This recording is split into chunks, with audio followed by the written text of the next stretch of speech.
ಧರ್ಮೋಪದೇಶಕಾಂಡ ಅಧ್ಯಾಯ 4. ಎಚ್ಚರಿಕೆಯಾಗಿರ್ರಿ. ನಿಮ್ಮ ದೇವರಾದ ಯೆಹೋವನು ನಿಮ್ಮ ಸಂಗಡ ಮಾಡಿದ ನಿಬಂಧನೆಯನ್ನು ನೀವು ಮರೆತು ಪೂಜಿಸಬೇಡಿರೆಂದು ಆತನು ನಿಷೇಧಿಸಿದ ಯಾವ ವಸ್ತುವಿನ ವಿಗ್ರಹವನ್ನು ಮಾಡಿಕೊಳ್ಳಬಾರದು. ನಿಮ್ಮ ದೇವರಾದ ಯೆಹೋವನು ತನಗೆ ಸಲ್ಲಬೇಕಾದ ಗೌರವವನ್ನು ಮತ್ತೊಬ್ಬನಿಗೆ ಸಲ್ಲಗೊಡಿಸದೆ ಉರಿಯುವ ಬೆಂಕಿಯಂತೆ ದ್ರೋಹಿಗಳನ್ನು ದಹಿಸಿ ಬಿಡುವವನಾಗಿದ್ದಾನೆಂದು ತಿಳಿಯಿರಿ.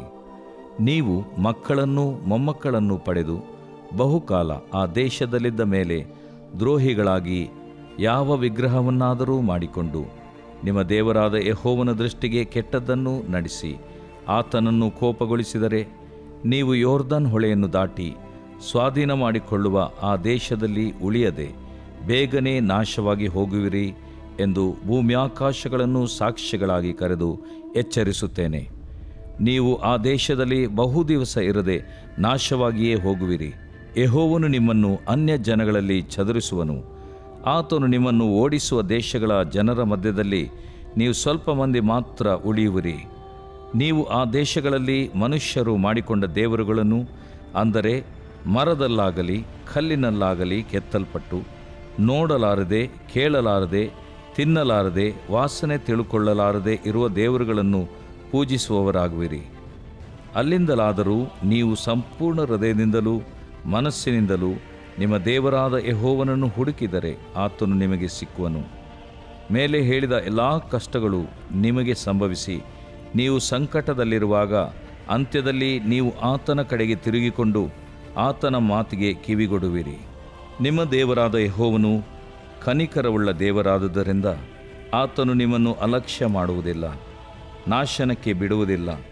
ತಾನು ನಿಮ್ಮ ಪಿತೃಗಳ ಸಂಗಡ ಪ್ರಮಾಣಪೂರ್ವಕವಾಗಿ ಮಾಡಿಕೊಂಡ ಒಡಂಬಡಿಕೆಯನ್ನು ಮರೆಯುವುದಿಲ್ಲ.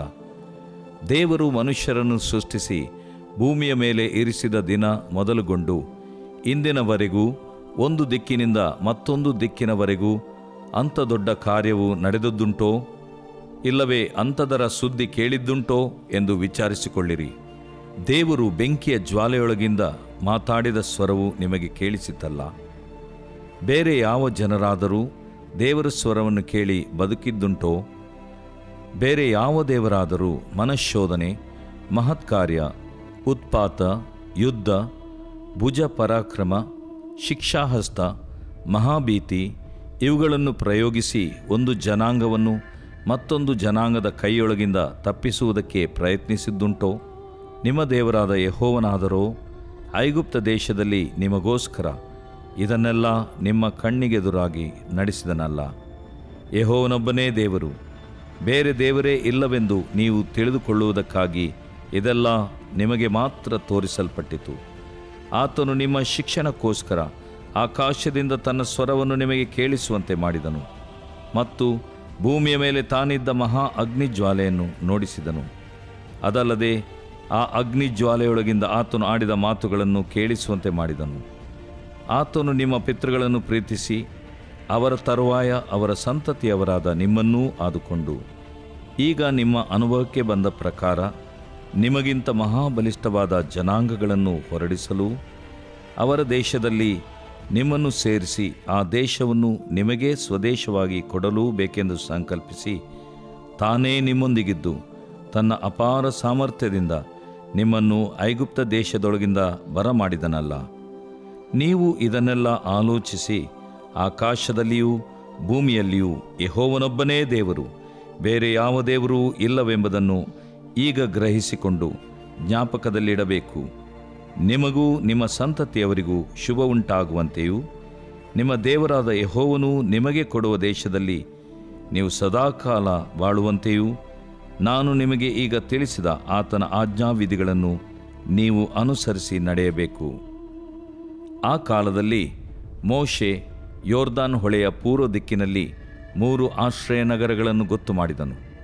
ಮೊದಲು ಯಾವ ದ್ವೇಷವೂ ಇಲ್ಲದೆ ಕೈತಪ್ಪಿ ಮತ್ತೊಬ್ಬನನ್ನು ಕೊಂದವನು ಆ ಪಟ್ಟಣಗಳಲ್ಲಿ ಒಂದಕ್ಕೆ ಓಡಿಹೋಗಿ ಬದುಕಿಕೊಳ್ಳಲಿ ಎಂದು ಆ ಪಟ್ಟಣಗಳನ್ನು ನೇಮಿಸಿದನು. ಅವು ಯಾವುವೆಂದರೆ, ರೂಬೇನ್ಯರಿಗೋಸ್ಕರ ಮಿಶೋರ್ ಎಂಬ ಎತ್ತರವಾದ ಬಯಲು ಸೀಮೆಯ ಅರಣ್ಯದಲ್ಲಿರುವ ಬೆಚೆರ್, ಗಾದ್ಯರಿಗೋಸ್ಕರ ಗಿಲ್ಯಾದಿನಲ್ಲಿರುವ ರಾಮೋತ್, ಮನಸ್ಸೆ ಅವರಿಗೋಸ್ಕರ ಬಾಷಾನಿನಲ್ಲಿರುವ ಗೋಲಾನ್ ಇವುಗಳೇ. ಮೋಶೆ ಇಸ್ರಾಯೇಲರಿಗೆ ಕೊಟ್ಟ ಧರ್ಮಶಾಸ್ತ್ರವೂ ಇದೆ. ಇಸ್ರಾಯೇಲ್ಯರು ಐಗುಪ್ತ ದೇಶದಿಂದ ಬಂದಾಗ ಯೋರ್ದನ್ ಹೊಳೆಯ ಆಚೆ ಬೇತ್ ಪೆಗೋರಿಗೆ ಎದುರಾಗಿರುವ ಕಣಿವೆಯಲ್ಲಿ ಹೆಷ್ಬೋನಿನಲ್ಲಿ ವಾಸಿಸಿದ ಅಮೋರಿಯರ ಅರಸನಾದ ಸೀಹೋನನ ದೇಶದಲ್ಲಿ ಮೋಶೆ ಇಸ್ರಾಯೇಲರಿಗೆ ತಿಳಿಸಿದ ಆಜ್ಞಾವಿಧಿ ನಿರ್ಣಯಗಳು ಇವೆ. ಮೋಶೆಯೂ ಇಸ್ರಾಯೇಲ್ಯರು ಐಗುಪ್ತ ದೇಶದಿಂದ ಬಂದಾಗ ಆ ಸೀಹೋನನನ್ನು ಜಯಿಸಿದ್ದರು. ಅವನ ರಾಜ್ಯವನ್ನು, ಬಾಷಾನ್ ದೇಶದ ಅರಸನಾದ ಓಗನ ರಾಜ್ಯವನ್ನು ಅಂತೂ ಅರ್ನೋನ್ ತಗ್ಗಿನ ಅಂಚಿನಲ್ಲಿರುವ ಅರೋಯೇರ್ ಪಟ್ಟಣ ಮೊದಲುಗೊಂಡು ಹೆರ್ಮೋನ್ ಎಂಬ ಸಿಯೋನ್ ಪರ್ವತದವರೆಗೂ, ಯೋರ್ದಾನ್ ಹೊಳೆಯ ಆಚೆ ಪೂರ್ವ ದಿಕ್ಕಿನಲ್ಲಿದ್ದ ಅಮೋರಿಯರ 2 ಅರಸರ ರಾಜ್ಯಗಳನ್ನು ಮತ್ತು ಅರಾಬಾ ಎಂಬ ತಗ್ಗಿನಲ್ಲಿ ಪಿಸ್ಗಾ ಬೆಟ್ಟದ ಬುಡದಲ್ಲಿರುವ ಅರಾಬದ ಸಮುದ್ರದವರೆಗೆ ಯೋರ್ದಾನ್ ಹೊಳೆಯ ಆಚೆ ಇರುವ ಭಾಗವನ್ನೆಲ್ಲ ಸ್ವಾಧೀನ ಮಾಡಿಕೊಂಡಿದ್ದರು.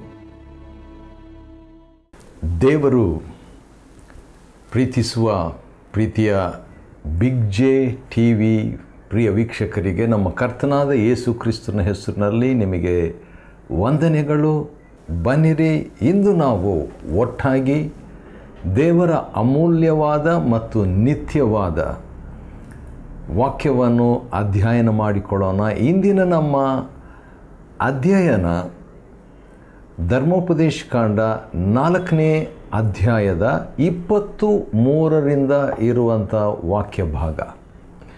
4ನೇ ಅಧ್ಯಾಯ ಸ್ವಲ್ಪ ದೊಡ್ಡದಾಗಿರೋದ್ರಿಂದ ಅದನ್ನು 2 ಭಾಗವಾಗಿ ವಿಭಾಗಿಸಿ 4ನೇ ಅಧ್ಯಾಯ 1ರಿಂದ 22 ಅಧ್ಯಯನ ಮಾಡಿಕೊಂಡಿದ್ದೇವೆ. ಅದರಲ್ಲಿ ಇರುವಂಥ ವಿಷಯ ಏನಂತ ಹೇಳಿದರೆ, ದೇವರು ಮೋಶೆ ಮುಖಾಂತರವಾಗಿ ಇಸ್ರಾಯೇಲ್ರಿಗೆ ಹೇಳುವಂಥ, ನೆನಪಿಸುವಂಥ, ಅದೇ ಸಂದರ್ಭದಲ್ಲಿ ನಮಗೂ ಕೂಡ ನೆನಪಿಸುವಂಥ. ಯಾಕಂದರೆ ರೋಮ 15ನೇ ಅಧ್ಯಾಯ, 1ನೇ ಕೊರಿಂಥ 10ನೇ ಅಧ್ಯಾಯದಲ್ಲಿ ಪೂರ್ವದಲ್ಲಿ ಬರೆದದ್ದೆಲ್ಲ ನಮ್ಮನ್ನು ಉದ್ದೇಶಿಸಿ, ನಮಗೇನೋ ಒಂದು ಮೆಸೇಜ್ ಇದೆ, ನಮಗೊಂದು ಪಾಠ ಇದೆ ಎಂಬುದಾಗಿ ಪೌಲನು ಕೊರಿಂಥದವರಿಗೂ ರೋಮನರಿಗೂ ವಿಶ್ವಾಸಿಗಳಿಗೆ ನೆನಪಿಸ್ತಾನೆ.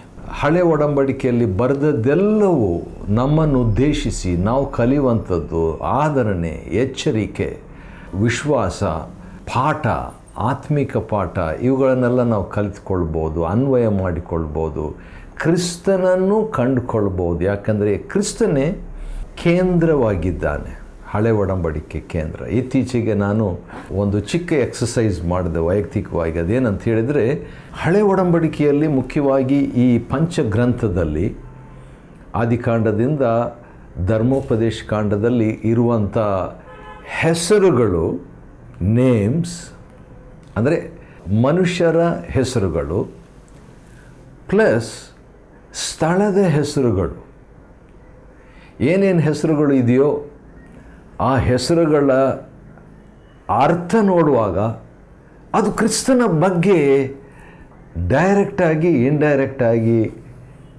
ಬರೆಯಲಾಗಿದೆ. ಯಾವುದೇ ಹೆಸರು ತಗೊಂಡ್ರು ಕ್ರಿಸ್ತನ ಬಗ್ಗೆ ಡೈರೆಕ್ಟಾಗಿ ಇಂಡೈರೆಕ್ಟಾಗಿದೆ. ಯಾವುದೇ ಹೆಸರು ಆದಿಕಾಂಡದಿಂದ ಈ ಧರ್ಮೋಪದೇಶ ಕಾಂಡ ತನಕ ನಾವು ನೋಡುವಾಗ, ಅದೇ ರೀತಿಯಾಗಿ ಊರುಗಳ ಹೆಸರು ನಾವು ನೋಡುವಾಗ ಕೂಡ ಡೈರೆಕ್ಟಾಗಿ ಇಂಡೈರೆಕ್ಟಾಗಿ ಕ್ರಿಸ್ತನ ಬಗ್ಗೆಯೇ ಇದೆ. ಉದಾಹರಣೆಗೆ ಆದಾಮ ಅಂತ ತೆಗೆದುಕೊಳ್ಳೋಣ. ಆ ಅಂಥೇಳಿದರೆ ಅಲೆಫ್, ಹೀಬ್ರೂ ಮೊದಲನೇ ಅಕ್ಷರ, ಅದು ದೇವರಿಗೆ ಸಂಕೇತ. ನಾನೇ ಆದಿಯೂ ಅಂತ್ಯವೂ ಆಗಿದ್ದೇನೆ, ಅಥವಾ ನಾನೇ ಆಲೆಫ್ ಮತ್ತು ಟಾವ್ ಆಗಿದ್ದೇನೆ ಎಂಬುದಾಗಿ ಹೇಳಿದ ದೇವರಿಗೆ ಸೂಚಿತ, ಅಥವಾ ಯೇಸು ಕ್ರಿಸ್ತನಿಗೆ ಸೂಚಿತ ಆಲೆಫ್, ಆದಿಯು ಆತನೇ. ಆದಿ ಸಂಭವತನು ಕೊಲೊಸ್ಸೆ 1:26. ಆದಾಮ್ ಅಂಥೇಳಿದರೆ ಆತನು ಅಂದರೆ ಕ್ರಿಸ್ತನು, ದಾಮ್ ಅಂದರೆ ರಕ್ತ. ಹಾಗಾದರೆ ಕ್ರಿಸ್ತನು ರಕ್ತವನ್ನು ಕೊಟ್ಟನು. ಕ್ರಿಸ್ತನ ರಕ್ತ, ಯೇಸುವಿನ ರಕ್ತ ಎಂಬುದಾಗಿ ಆದಾಮನ ಹೆಸರಿನಲ್ಲಿನೇ, ಮೊದಲನೇ ಮನುಷ್ಯನ ಹೆಸರಿನಲ್ಲೇ ಅಡಕವಾಗಿದೆ. ಅದೇ ರೀತಿಯಾಗಿ ಒಂದೊಂದು ಹೆಸರು ಡೈರೆಕ್ಟಾಗಿ ಇಂಡೈರೆಕ್ಟಾಗಿ ನಮ್ಮ ಕರ್ತನಾದ ಯೇಸು ಕ್ರಿಸ್ತನನ್ನೇ ಸೂಚಿಸುವಂಥದ್ದಾಗಿದೆ. ಕಾನಾನ್ ಉದಾಹರಣೆಗೆ, ಒಂದೊಂದು ಹೆಸರು ಅದೇ ರೀತಿಯಾಗಿ ಇಸ್ರಾಯೇಲರ 12 ಗೋತ್ರದವರು ಒಂದೊಂದು ಹೆಸರು ನೋಡ್ರಿ, ಅದು ಯೇಸು ಕ್ರಿಸ್ತನ ಬಗ್ಗೆನೇ ಡೈರೆಕ್ಟಾಗಿ ಅಥವಾ ಇಂಡೈರೆಕ್ಟಾಗಿ ಇದೆ. ಇಸ್ರಾಯೇಲರು ಪ್ರಯಾಣ ಮಾಡಿದ 42 ಸ್ಥಳಗಳು ಒಂದೊಂದಾಗಿ ನೀವು ನೋಡ್ರಿ, ಅದು ಡೈರೆಕ್ಟಾಗಿ ಇಂಡೈರೆಕ್ಟಾಗಿ ಯೇಸು ಕ್ರಿಸ್ತನ ವಿಷಯವಾಗಿಯೇ ಇದೆ.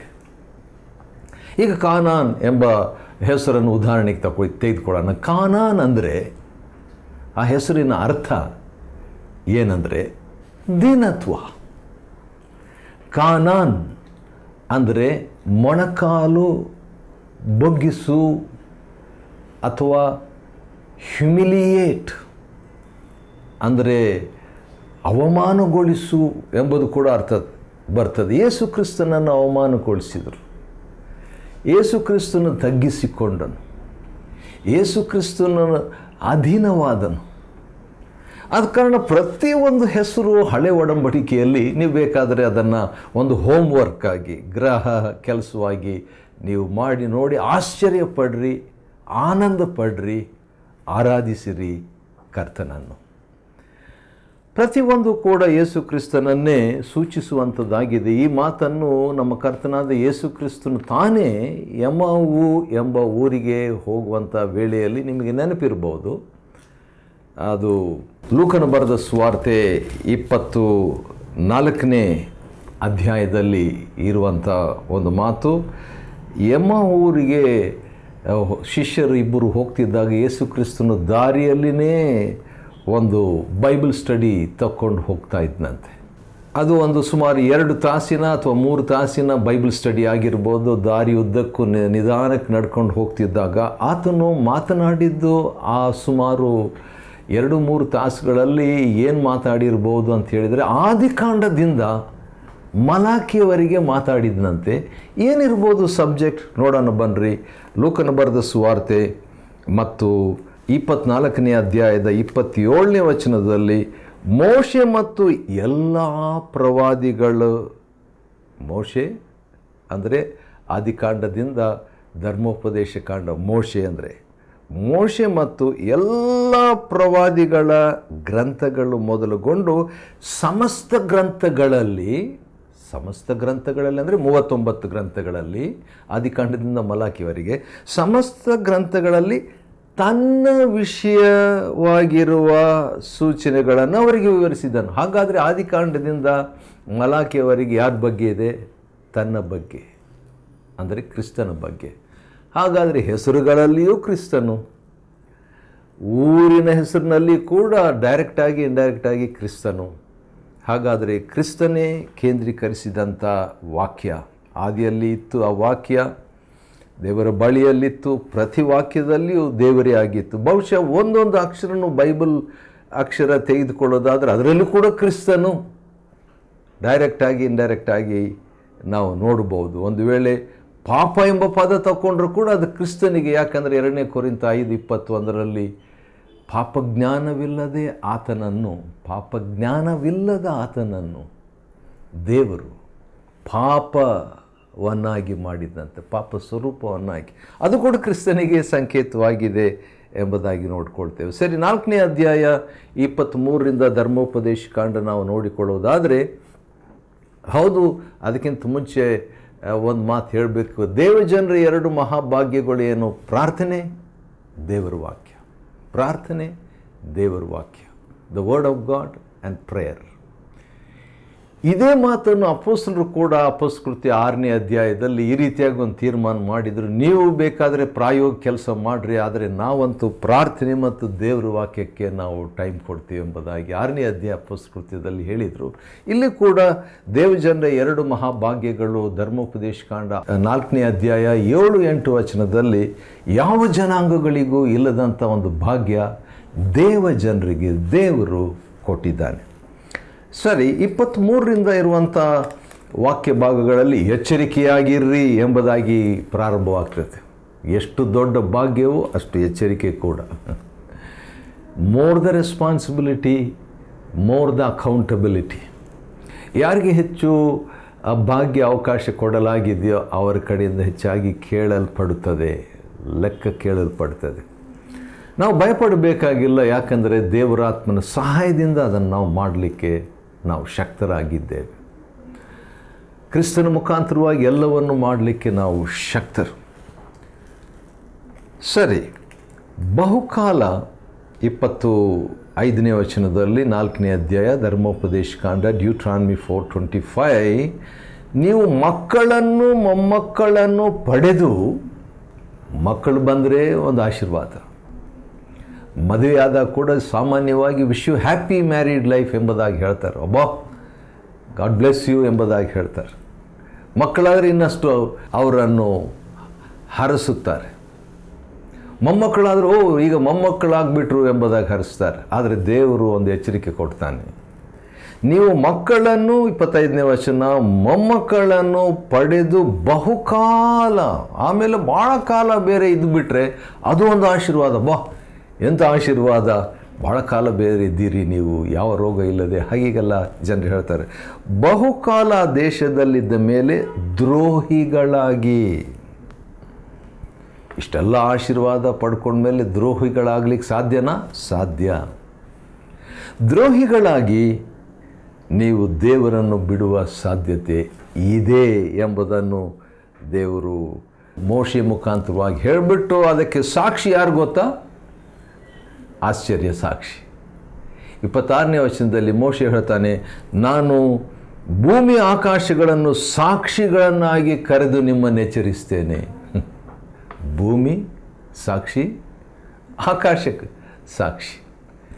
ಯಾಕಂದರೆ ದೇವರ ಆಶೀರ್ವಾದ ಹೊಂದಿ ಹೊಂದಿ ಹೊಂದಿ ಹೊಂದಿ ಕೊನೆಗೆ ದ್ರೋಹಿಗಳಾಗಿ, ದೇವರನ್ನು ಮರೆತು ದೇವರಿಗೆ ವಿರುದ್ಧವಾಗಿ ಹೋಗುವ ಸಾಧ್ಯತೆ ದೇವಜನರಿಗೆ ಉಂಟು. ಆದ ಕಾರಣ ಸಾಕ್ಷಿ ಯಾರು? ಸಾಕ್ಷಿ ಭೂಮಿ ಆಕಾಶನೇ ಎಂಬುದಾಗಿ ಹೇಳ್ತಾನೆ. ಆನಂತರ ಒಂದು ದುಃಖಕರವಾದ ಪ್ರವಾದನೆ ಮೋಶೆ ಹೇಳ್ತಾನೆ, ಸ್ಯಾಡ್ ಪ್ರಾಫಸಿ, ವಿಷಾದಕರವಾದಂಥ ಪ್ರವಾದನೆ. ಅದೇನೆಂದರೆ, ನೀವು ಆ ದೇಶದಲ್ಲಿ ಬಹು ದಿವಸ ಇರದೆ, 27ನೇ ವಚನ, ಯೆಹೋವನು ನಿಮ್ಮನ್ನು ಅನ್ಯ ಜನಗಳಲ್ಲಿ ಚದರಿಸುವನು. You will be scattered. ಮೋಶೆ ಈ ಪ್ರವಾದನೆ ನೆರವೇರಿತಾ? ನೆರವೇರಿತು.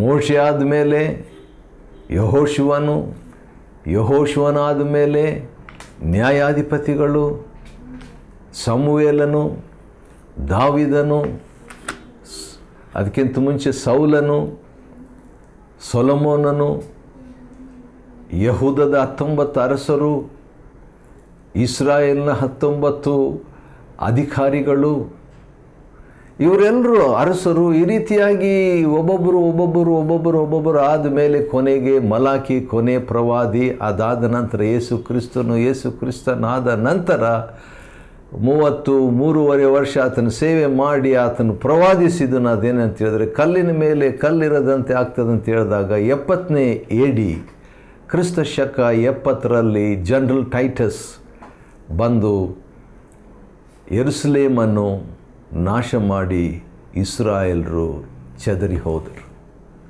ಮೋಶೆ ಧರ್ಮೋಪದೇಶ ಕಾಂಡ 4ನೇ ಅಧ್ಯಾಯ 27ನೇ ವಚನದಲ್ಲಿ ಹೇಳಿದಂಥ ಮಾತು ಕ್ರಿಸ್ತ ಶಕ 70ರಲ್ಲಿ ನೆರವೇರಿಬಿಡ್ತು. ಭಾಳ ವರ್ಷಗಳಾಯಿತು, ಆದರೂ ನೆರವೇರಿತು ದೇವರ ವಾಕ್ಯ. ಆದರೆ ಆಶ್ಚರ್ಯ ಮತ್ತು ನಿರೀಕ್ಷೆ ಈಗ ಚದರಿ ಹೋದರು, ಇಸ್ರಾಯೇಲೇ ಇಲ್ಲ, ಮತ್ತು ಸ್ವಲ್ಪ ಜನರು ಉಳಿದು ಬಿಟ್ಟಿದ್ದಾರೆ. ಎಲ್ಲ ಕಡೆಗಳಲ್ಲಿ ಚದರಿ ಹೋಗಿದ್ದಾರೆ. ದೇವಾಲಯ ಇಲ್ಲ, ದೇವಜನರು ಒಂದು ಕಡೆ ಇಲ್ಲ, ದೇಶವೂ ಇಸ್ರಾಯೇಲ್ ಇಲ್ಲ. ಅಂಥ ಪರಿಸ್ಥಿತಿಯಲ್ಲಿ ಏನಾಗುವುದು ಎಂಬುದಾಗಿ ಮೋಶೆ ತನ್ನ ಮೊದಲನೇ ಸಂದೇಶದಲ್ಲಿ ಇಸ್ರಾಯೇಲರಿಗೆ ಹೇಳ್ತಿದ್ದಾನೆ. ಅದೇನಂತ ಹೇಳಿದರೆ, ಅಂಥ ಒಂದು ಪರಿಸ್ಥಿತಿಯಲ್ಲಿ 29ನೇ ವಚನ, ಎಲ್ಲಿಂದಾದರೂ ನೀವು ಎಲ್ಲೆಲ್ಲಿ ಚದರಿದ್ದೀರೋ ಅಲ್ಲಿಂದಾದರೂ ನೀವು ಸಂಪೂರ್ಣ ಹೃದಯದಿಂದಲೂ ಮನಸ್ಸಿನಿಂದಲೂ ನಿಮ್ಮ ದೇವರಾದ ಯೆಹೋವನನ್ನು ಹುಡುಕಿದರೆ ಆತನು ನಿಮಗೆ ಸಿಕ್ಕುವನು. ವಾವ್! ಧರ್ಮೋಪದೇಶ ಕಾಂಡ 4ನೇ ಅಧ್ಯಾಯ 29ನೇ ವಚನ. ಈ ರೀತಿಯಾಗಿ ಚದರಿ ಬೇರೆ ಬೇರೆ ಕಡೆ ಪೀಸ್ ಆಗಿಬಿಟ್ರು. ದೇಶನೇ ಪೀಸ್ ಆಗೋಯಿತು. ಅಂಥ ಸಂದರ್ಭದಲ್ಲಿ ಕೂಡ ದೇವರನ್ನು ಎಲ್ಲಿಂದಾದರೂ ಗುಲಾಮತನದಲ್ಲಿಂದಾದರೂ ಎಲ್ಲಿಂದಾದರೂ 28ನೇ ವಚನ ಕೊನೆಯ ವಚನದಲ್ಲಿ ನೀವು ನೋಡಲಾರದ, ಕೇಳಲಾರದ, ತಿನ್ನಲಾರದೆ, ವಾಸನೆ ತಿಳ್ಕೊಳ್ಳಲಾರದೆ ಇರುವ ದೇವರುಗಳನ್ನು ಪೂಜಿಸುವಿರಿ. ಅಲ್ಲಿಂದಾದರೂ ಅಂಥ ಪರಿಸ್ಥಿತಿಯಲ್ಲಿ ಆದರೂ ನೀವು ದೇವರನ್ನು ಹುಡುಕಿದರೆ ದೇವರು ನಿಮ್ಗೆ ಸಿಗ್ತಾನೆ. ನಿರೀಕ್ಷೆ. ಯಾಕೆ ದೇವರು ಆ ರೀತಿಯಾಗಿ? ದೇವರು ಒಳ್ಳೆಯ ದೇವರು ಒಳ್ಳೆತನ ಗೊತ್ತಾಗಬೇಕಾ? ನೋಡ್ರಿ, ಸುಮಾರು 15 ವಿಷಯಗಳು 31ರಿಂದ ಇದೆ. ಏನದು? ನಿಮ್ಮ ದೇವರಾದ ಯೆಹೋವನು ಕನಿಕರವುಳ್ಳ ದೇವರು. ಅದಕ್ಕೆ ಎಂಥ ಒಂದು ಹೀನ ಸ್ಥಿತಿಯಲ್ಲಿ ನೀವು ಬಿದ್ದಿದ್ರೂ ಕೂಡ ದೇವರು ಹೇಳ್ತಾನೆ, ನಾನು ನಿಮ್ಮ ಪ್ರಾರ್ಥನೆ ಕೇಳ್ತೀನಿ, ನೀನು ಹುಡುಕಿದರೆ ನಾನು ಸಿಗ್ತೀನಿ, ಚದರಿ ಹೋಗಿದ್ರೂ ಪರವಾಗಿಲ್ಲ, ನಾನು ನಿಮಗೆ ಸಿಗುತ್ತೀನಿ. ಕನಿಕರವುಳ್ಳ ದೇವರು. ಮೋಶೆ ಹೇಳ್ತಿದ್ದಾನ್ರಿ ಇಸ್ರಾಯೇಲರಿಗೆ, ಕನಿಕರವುಳ್ಳವನು. ಎರಡನೇದು, ನಿಮ್ಮನ್ನು ಅಲಕ್ಷ್ಯ ಮಾಡುವುದಿಲ್ಲ. ವಾವ್! ನಿಮ್ಮನ್ನು ಅಲಕ್ಷ್ಯ ಮಾಡುವುದಿಲ್ಲ. ಜನರು ಕೆಲವು ಸರಿ ನಮ್ಮನ್ನು ನೋಡಿದರೂ ನೋಡದ ಹಾಗೆ ಆ್ಯಕ್ಟ್ ಮಾಡ್ತಾರೆ. ನಾನು ಮಾಡಿದ್ದೀನಿ ಕೆಲವು ಸಾರಿ, ತಿಳಿಯೋದೇವು ನಮ್ಗೆ ಬೇಸರ ಆಗ್ತದೆ, ನೋಡದೆ ಹೋಗ್ತಾರಲ್ಲ ಅಂತ ಹೇಳ್ಬಿಟ್ಟು. ಆದರೆ ದೇವರು ಅಲಕ್ಷ್ಯ ಮಾಡುವುದಿಲ್ಲ, ನಾಶನಕ್ಕೆ ಬಿಡುವುದಿಲ್ಲ. ವಾವ್! ಎಂಥ ದೇವರು! ತಾನು ನಿಮ್ಮ ಪಿತೃಗಳ ಸಂಗಡ ಪ್ರಮಾಣಪೂರ್ವಕವಾಗಿ ಮಾಡಿಕೊಂಡ ಒಡಂಬಡಿಕೆಯನ್ನು ಮರೆಯುವುದಿಲ್ಲ. 31 ಕಡೆ ಭಾಗ. ದೇವರು ಮನುಷ್ಯರನ್ನು ಸೃಷ್ಟಿಸಿ ಭೂಮಿಯ ಮೇಲೆ ಇರಿಸಿದ ದಿನ ಮೊದಲುಗೊಂಡು ಇಂದಿನವರೆಗೂ ಒಂದು ದಿಕ್ಕಿನಿಂದ ಮತ್ತೊಂದು ದಿಕ್ಕಿನವರೆಗೆ ಅಂಥ ದೊಡ್ಡ ಕಾರ್ಯ ನಡೆದದ್ದುಂಟೋ, ಇಲ್ಲವೇ ಅಂಥದರ ಸುದ್ದಿ ಕೇಳಿದ್ದುಂಟೋ ಎಂದು ವಿಚಾರಿಸಿಕೊಳ್ಳ್ರಿ. ಸ್ವಲ್ಪ ಯೋಚನೆ ಮಾಡಿರಿ. ದೇವರ ನೀವು ಚದರಿದ್ರು, ನೀವು ಬಿದ್ದು ಹೋಗಿದ್ರು, ಪಾಪ ಮಾಡಿದ್ರು, ಅವಿಧೇಯರಾಗಿದ್ದರು, ದೇವರನ್ನು ನೆನಪು ಮಾಡಿಕೊಳ್ಳ್ರಿ ಎಂಬುದಾಗಿ ಮೋಶೆ ಹೇಳುವ ಮಾತಿನ ತಾತ್ಪರ್ಯ. ಯಾಕಂದರೆ ನೆನಪಿಸ್ತಾ ಇದ್ದಾನೆ, ದೇವರು ಬೆಂಕಿಯ ಜ್ವಾಲೆ ಒಳಗಿಂದ ಮಾತಾಡಿದ ಸ್ವರವನ್ನು ನಿಮಗೆ ಕೇಳಿಸಿತಲ್ಲ. 33 ಇಸ್ರಾಯೇಲ್ ಕೇಳಿಸ್ಕೊಂಡ್ರು ದೇವರ ಸ್ವರವನ್ನು, ಆದರೂ ದೇವರಿಗೆ ತಿರುಗಿ ಬಿದ್ದರು. ಆಶೀರ್ವಾದವು ಕೆಲವು ಸಾರಿ ಅನಾಹುತವೇ, ಅದನ್ನು ಸರಿಯಾಗಿ ವ್ಯವಹರಿಸದಿದ್ದಲ್ಲಿ. If you don't know how to handle the blessing, it can be a danger. ಅಂದರೆ ಆಶೀರ್ವಾದ ಬೇಡ ಅಂತ ನನ್ನ ಮಾತಿನ ತಾತ್ಪರ್ಯ ಅಲ್ಲ, ಒಳ್ಳೆಯದೇ. ದೇವರು ಆಶೀರ್ವಾದದ ದೇವರು ಅದ್ಭುತದ ದೇವರು. ಆದರೆ ಅದನ್ನು ನಮ್ರವಾಗಿ ನಾವು ಅದನ್ನು ವ್ಯವಹರಿಸಿದ್ದಲ್ಲಿ ಅದರಿಂದ ಹಾನಿ ನಮಗಾಗುವ ಸಾಧ್ಯತೆ. ಸರಿ, ಅದೇ ರೀತಿಯಾಗಿ ಮುಂದೆ ಸುಮಾರು 18-19 ವಿಷಯಗಳನ್ನು ಹೇಳಿಬಿಟ್ಟು ಇಷ್ಟೆಲ್ಲ ಯಾಕೆ ಹೇಳ್ತಾನೆ? 35ನೇ ವಚನ, ಯೆಹೋವನೊಬ್ಬನೇ ದೇವರು, ಬೇರೆ ದೇವರೇ ಇಲ್ಲವೆಂದು ನೀವು ತಿಳಿದುಕೊಳ್ಳುವುದಕ್ಕಾಗಿ ಇದನ್ನೆಲ್ಲ ನಿಮಗೆ ಮಾತ್ರ ತೋರಿಸಲ್ಪಟ್ಟಿತ್ತು. ಯಾಕೆ ದೇವರು ಅಷ್ಟೊಂದು ಅದ್ಭುತಗಳನ್ನು ತೋರಿಸಿದನು? ಕೀರ್ತನೆ 103 7ನೇ ವಚನದಲ್ಲಿ ಇಸ್ರಾಯೇಲರಿಗೆ ಆತನ ಕೃತ್ಯಗಳನ್ನು ತೋರಿಸಿದನಂತೆ, ಮನ್ನಾ ಕೊಟ್ಟನಂತೆ, ಅಗ್ನಿಸ್ತಂಭ, ಮೇಘಸ್ತಂಭ, ಅದ್ಭುತಗಳ ಮೇಲೆ ಸರಣಿ ಅದ್ಭುತಗಳು. ಇವೆಲ್ಲ ಯಾಕೆ ಮಾಡಿದನು? ದೇವರೊಬ್ಬನೇ, ಯೆಹೋವನೊಬ್ಬನೇ ದೇವರು, ಬೇರೆ ದೇವರುಗಳಿಲ್ಲ ಎಂಬುದನ್ನು ತಿಳಿಸಲಿಕ್ಕೆ. 37ನೇ ವಚನದಲ್ಲಿ ಮೋಶೆ ಒಂದು ಸಿಹಿಯಾದಂಥ ಒಂದು ಮಾತು ಹೇಳ್ತಾನೆ. ಅದೇನೆಂದರೆ, ಆತನು ನಿಮ್ಮ ಪಿತೃಗಳನ್ನು ಪ್ರೀತಿಸಿ. 4ನೇ ಅಧ್ಯಾಯ ಧರ್ಮೋಪದೇಶಕಾಂಡ 37, ನಿಮ್ಮ ಪಿತೃಗಳನ್ನು ಪ್ರೀತಿಸಿ. ಆದರೆ ಡೇರೆಗಳಲ್ಲಿ ಅವ್ರೇನು ಗೊಣಗುಟ್ಟಿದ್ರು? 1ನೇ ಅಧ್ಯಾಯ 27ನೇ ವಚನ, ಇಲ್ಲ, ನಮ್ಮನ್ನು ಹಾಗೆ ಮಾಡಿದ್ರಿಂದಲೇ ದೇವರು ನಮ್ಮನ್ನು ಐಗುಪ್ತ ದೇಶದಿಂದ ಕರ್ಕೊಂಡು ಬಂದ. ಆದರೆ ಇಲ್ಲಿ ಮೋಶೆ ಹೇಳ್ತಾನೆ, ಇಲ್ಲ, ಪ್ರೀತಿಸಿ ಕರ್ಕೊಂಡು ಬಂದ, ದ್ವೇಷಿಸಿ ಅಲ್ಲ ಎಂಬುದನ್ನು 4:37 ಹೇಳ್ತಾನೆ. ಆದರೆ 1:27 ಅವರು ಆ ರೀತಿಯಾಗಿ ಗುಣಗೊಟ್ಟಿದ್ರು. 39ನೇ ವಚನ, ಈಗ ಗ್ರಹಿಸಿಕೊಂಡು ಇದನ್ನು ಜ್ಞಾಪಕದಲ್ಲಿ ಇಟ್ಟುಕೊಳ್ಳ್ರಿ. ಮತ್ತೊಂದು ಸಾರಿ ಈ ಆಶ್ರಯ ಪಟ್ಟಣಗಳ ಬಗ್ಗೆ ಮೋಶೆ 41ರಿಂದ ಹೇಳ್ತಾನೆ. 3 ಆಶ್ರಯ ಪಟ್ಟಣಗಳು. ಯಾಕಂದರೆ ದೇವರು ಪ್ರೀತಿಸಿರೋದ್ರಿಂದ ನಿಮಗೋಸ್ಕರವಾಗಿ ಒಂದು ಆಲ್ಟರ್ನೇಟಿವ್, ಒಂದು ಅರೇಂಜ್ಮೆಂಟು, ಒಂದು ತಪ್ಪಿಸಿಕೊಳ್ಳುವಿಕೆಯ ಮಾರ್ಗವನ್ನು 1 ಕೊರಿಂಥ 10:13 ಪ್ರಕಾರವಾಗಿ ಕೊಟ್ಟಿದ್ದಾನೆ ಅಂತೇಳ್ಬಿಟ್ಟು ಅನಂತರ ಮೋಶೆ ತನ್ನ ಮೊದಲನೇ ಸಂದೇಶವನ್ನು 43ನೇ ವಚನದಲ್ಲಿ ಮುಗಿಸಿ 44ನೇ ವಚನದಿಂದ 2ನೇ ಸಂದೇಶ ಪ್ರಾರಂಭಿಸ್ತಾನೆ. 4ನೇ ಅಧ್ಯಾಯವನ್ನು ಧರ್ಮೋಪದೇಶ ಕಾಂಡದಿಂದ ನಾವು ಅಧ್ಯಯನ ಮಾಡಿಕೊಳ್ಳುವಂತೆ ದೇವರು ಕೊಟ್ಟ ಕೃಪೆಗಾಗಿ ಆತನಿಗೆ ಸ್ತೋತ್ರವಾಗಲಿ. ದೇವರು ನಿಮ್ಮನ್ನು ಆಶೀರ್ವದಿಸಲಿ.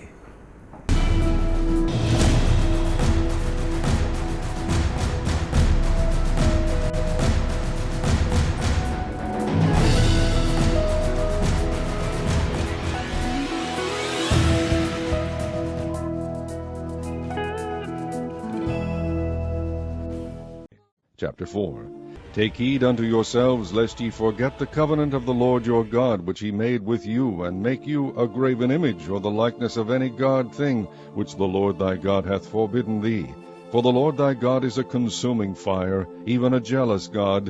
When thou shalt beget children and children's children, and ye shall have remained long in the land, and shall corrupt yourselves, and make a graven image, or the likeness of any thing, and shall do evil in the sight of the Lord thy God, to provoke him to anger, I call heaven and earth to witness against you this day, that ye shall soon utterly perish from off the land, whereunto ye go over Jordan to possess it.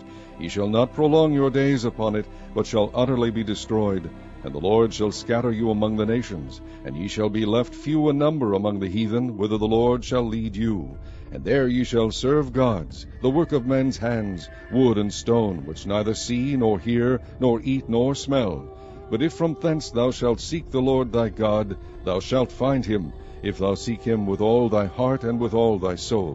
When thou art in tribulation, and all these things are come upon thee, even in the latter days, if thou turn to the Lord thy God, and shalt be obedient unto his voice, for the Lord thy God is a merciful God, he will not forsake thee, neither destroy thee, nor forget the covenant of thy fathers which he sware unto them. For ask now of the days that are past, which were before thee, since the day that God created man upon the earth, and ask from the one side of heaven unto the other, whether there hath been any such thing as this great thing is, or hath been heard like it. Did ever people hear the voice of God speaking out of the midst of the fire, as thou hast heard, and live? Or hath God assayed to go and take him a nation from the midst of another nation, by temptations, by signs, and by wonders, and by war, and by a mighty hand, and by a stretched out arm, and by great terrors, according to all that the Lord your God did for you in Egypt before your eyes? Unto thee it was shewed that thou mightest know that the Lord he is God, there is none else beside him. Out of heaven he made thee to hear his voice, that he might instruct thee. And upon earth he shewed thee his great fire, and thou heardest his words out of the midst of the fire. And because he loved thy fathers, therefore he chose their seed after them, and brought thee out in his sight with his mighty power out of Egypt, to drive out nations from before thee greater and mightier than thou art, to bring thee in, to give thee their land for an inheritance, as it is this day. Know therefore this day, and consider it in thine heart, that the Lord he is God in heaven above, and upon the earth beneath, there is none else. Thou shalt keep therefore his statutes and his commandments, which I command thee this day, that it may go well with thee, and with thy children after thee, and that thou mayest prolong thy days upon the earth, which the Lord thy God giveth thee forever. Then Moses severed 3 cities on this side Jordan toward the sun rising, that the slayer might flee thither, which should kill his neighbor unawares, and hated him not in times past, and that fleeing unto one of these cities he might live, namely Bezer in the wilderness in the plain country of the Reubenites, and Ramoth in Gilead of the Gadites, and Golan in Bashan of the Manassites. And this is the law which Moses set before the children of Israel. These are the testimonies and the statutes and the judgments which Moses spake unto the children of Israel after they came forth out of Egypt. On this side Jordan, in the valley over against Beth Peor, in the land of Sihon king of the Amorites, who dwelt in Heshbon, whom Moses and the children of Israel smote after they were come forth out of Egypt. And they possessed his land, and the land of Og king of Bashan, 2 kings of the Amorites, which were on this side Jordan toward the sun rising, from Aroer, which is by the bank of the river Arnon, even unto Mount Sion, which is Hermon, and all the plain on this side Jordan eastward, even unto the sea of the plain, unto the springs of Pisgah,